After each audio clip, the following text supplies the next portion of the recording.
Tumagilid ang isang SUV ng salpukin ng isa pang sasakyan sa Quezon City. Aminado ang nakabanggang driver na siya'y nakainom. May unang balita, si James Agustin. Patawid sa Del Monte Avenue sa Quezon City ang isang SUV. Nang salpukin ito ng AUV, mag-aalauna na madaling araw kanina.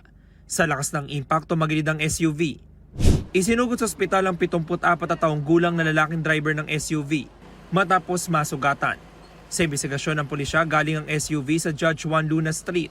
Binabagtas naman ng AUV ang eastbound lane ng Del Monte Avenue.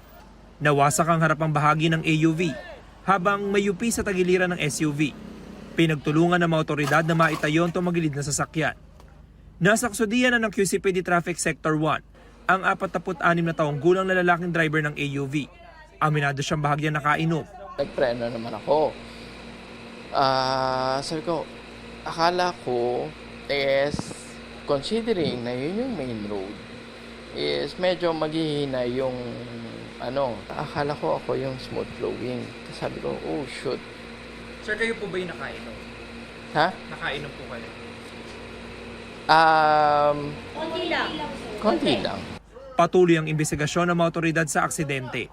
Ito ang unang balita. James Agustin para sa GMA Integrated News. Igan, mauna ka sa mga balita, mag-subscribe na sa GMA Integrated News sa YouTube para sa iba't ibang ulat sa ating bansa.